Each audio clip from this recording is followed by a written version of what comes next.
2023년 1월 17일 큐티 말씀입니다. 마태복음 8장 14절로 22절입니다.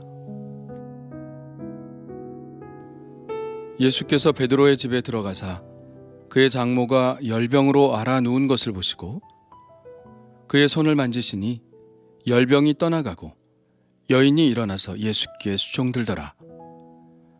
저물매 사람들이 귀신 들린 자를 많이 데리고 예수께 오거늘 예수께서 말씀으로 귀신들을 쫓아내시고 병든 자들을 다 고치시니 이는 선지자 이사야를 통하여 하신 말씀에 우리의 연약한 것을 친히 담당하시고 병을 짊어지셨도다 함을 이루려 하심이더라. 예수께서 무리가 자기를 애워싸는 것을 보시고 건너편으로 가기를 명하시니라. 한 서기관이 나와 예수께 아뢰되 선생님이여 어디로 가시든지 저는 따르리이다. 예수께서 이르시되 여우도 굴이 있고 공중의 새도 거처가 있으되 인자는 머리 둘 곳이 없다 하시더라. 제자 중에 또 한 사람이 이르되 주여 내가 먼저 가서 내 아버지를 장사하게 허락하옵소서. 예수께서 이르시되 죽은 자들이 그들의 죽은 자들을 장사하게 하고 너는 나를 따르라 하시니라. 아멘.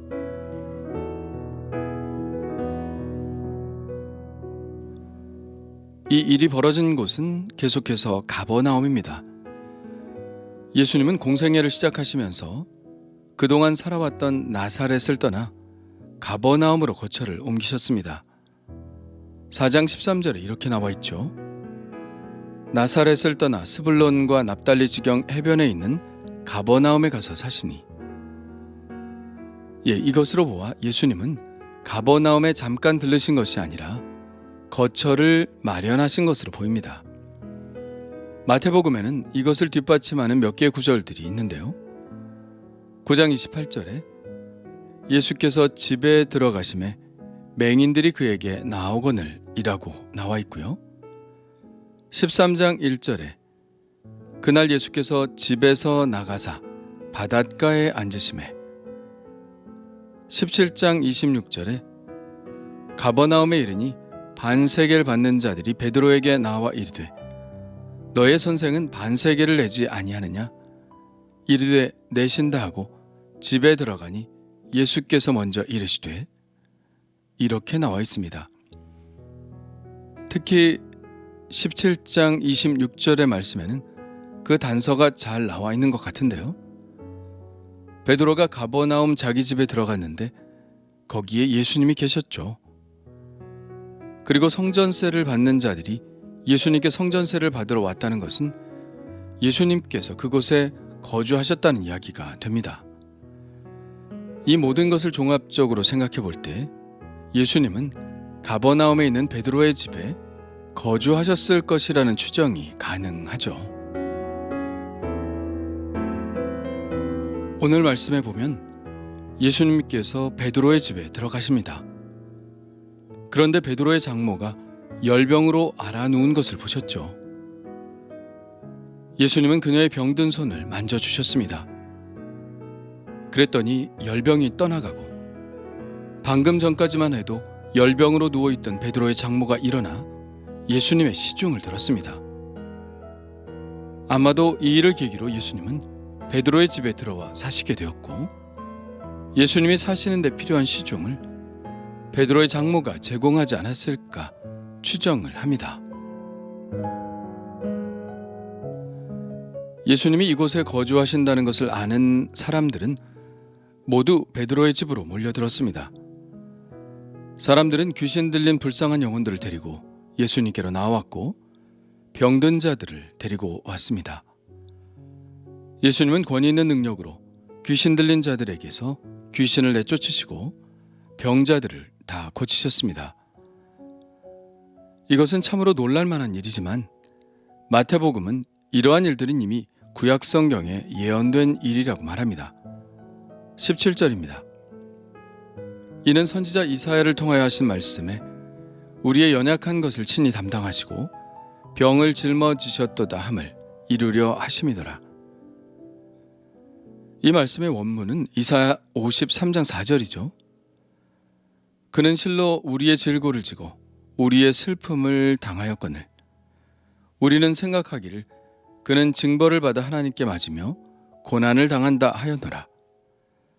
그가 찔림은 우리의 허물 때문이요 그가 상함은 우리의 죄악 때문이라.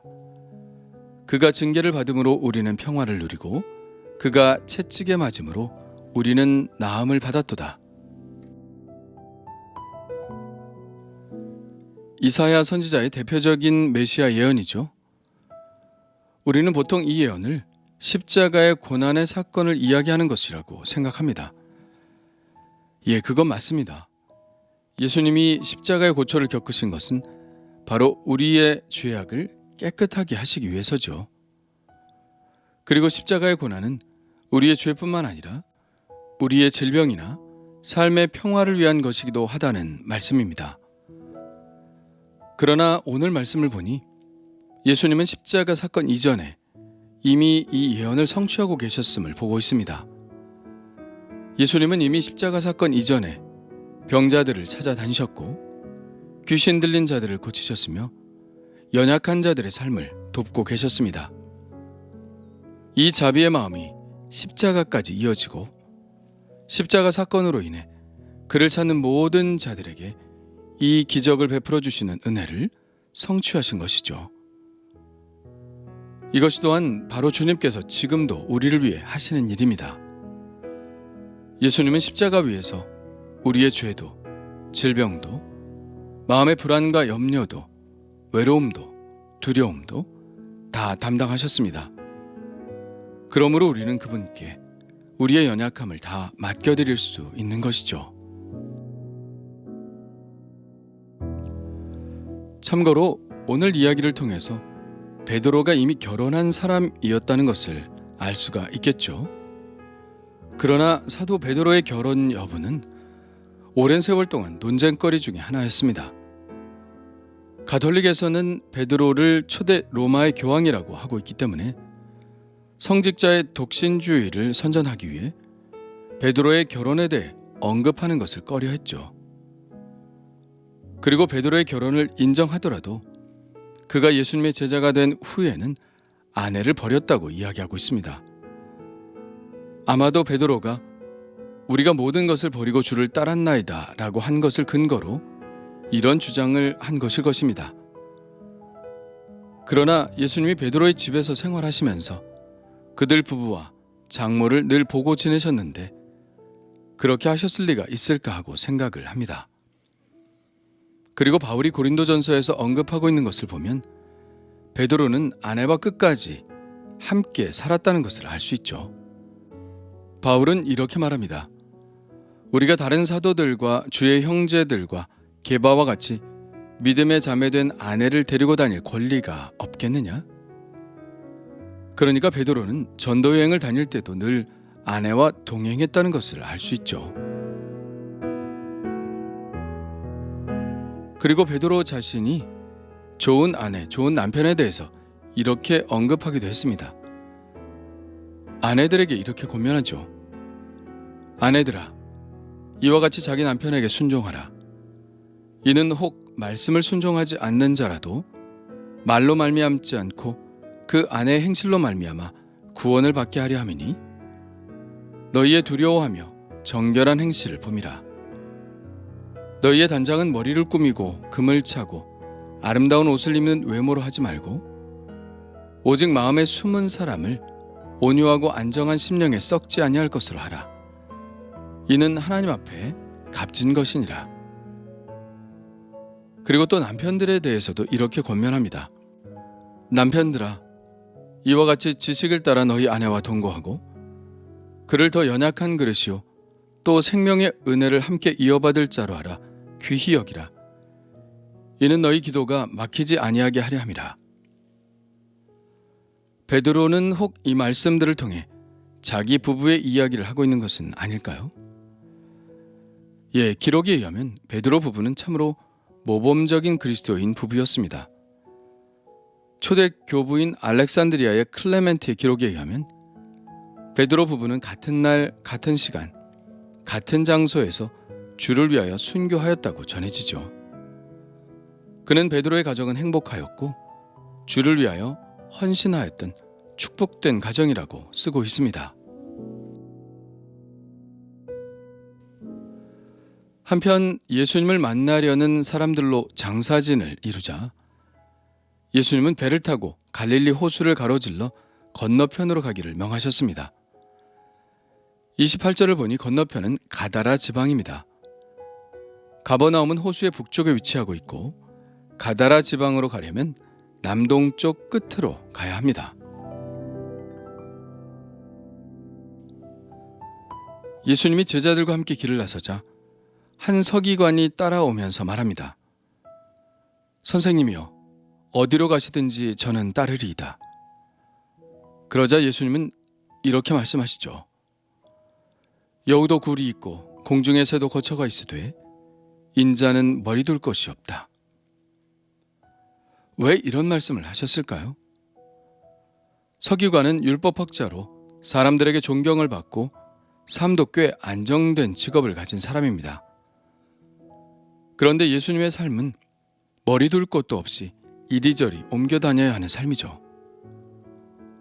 지금은 사람들이 이렇게 예수님을 따라다니지만 결국 그들은 예수님을 배신할 것이고 십자가에 못 박혀 죽게 할 것입니다. 그리고 예수님의 제자들은 예수님과 같은 처지로 내몰리겠죠. 그런데 지금 이렇게 안정된 삶을 살고 있는 서기관이 예수님을 따르기 위해 그만한 대가를 치를 수 있을까요? 그것에 대해 예수님은 묻고 계신 것이죠.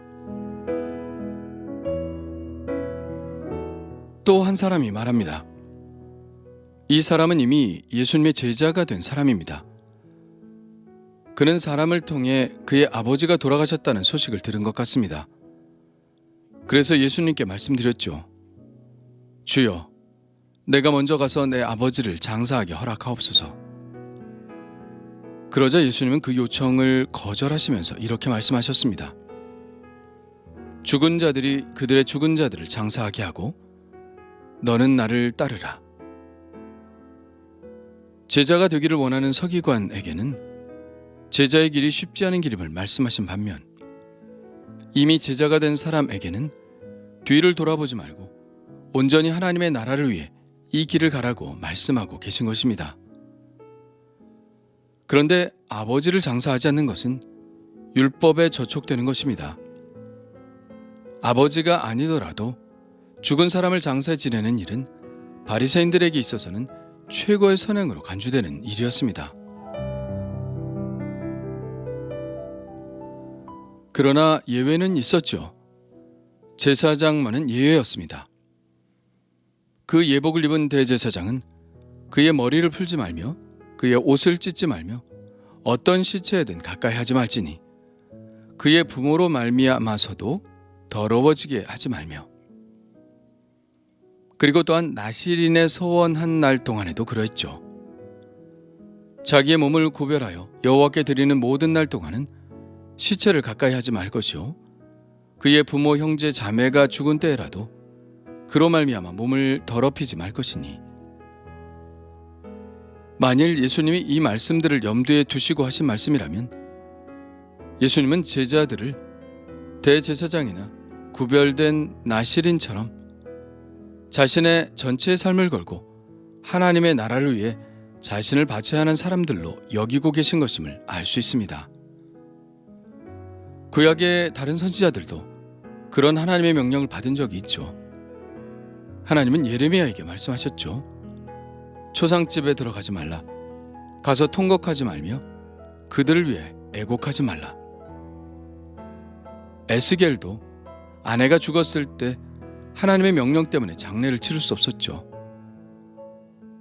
이처럼 예레미야나 에스겔은 이 행동을 통해서 하나님의 지엄하신 심판을 선포하는 역할을 해야 했던 것입니다. 예수님의 제자들도 지금 특별한 상황에 초대되었습니다. 하나님의 나라가 매우 임박하게 다가오고 있습니다. 도끼가 나무 뿌리에 이미 박혔죠. 아니 앞서 이사야의 예언의 말씀이 실현된 것을 보면 이미 하나님의 나라가 와 있을지도 모릅니다. 그러니 지금은 자기의 온 삶을 다 걸고 주님을 따라야 할 때라는 것이죠. 그렇습니다. 예수님은 3년 안에 이 일을 이루시고 떠나셔야 합니다. 예수님은 이 일을 위해 자신의 목숨을 거셨고, 예수님을 따르는 자들이 진정 예수님의 제자들이라면 함께 이 일에 자신의 전 존재를 걸어야 하는 것입니다. 누가복음에서는 예수님이 이 제자에게 이렇게 말씀하셨죠. 손에 쟁기를 잡고 뒤를 돌아보는 자는 하나님의 나라에 합당하지 아니하니라. 그렇습니다. 병을 고치기 위해, 기적을 체험하기 위해 몰려드는 군중과 예수님이 나와 함께 이 길을 같이 가자고 하실 때 따라 나설 제자는 분명히 다릅니다. 군중이 아니라 제자는 자신의 따름으로 인해 치러야 할 대가가 얼마나 심각한지 생각해 보아야 하고, 또 이 길을 들어선 이상 뒤를 돌아보지 않고 주님과 함께 가려는 결단이 있어야 하는 것입니다. 그렇다면 나는 어떤가요? 주님을 따를 마음의 준비가 되었나요? 그 어떤 일에도 흔들리지 않고 주님을 따를 마음을 가지고 있나요?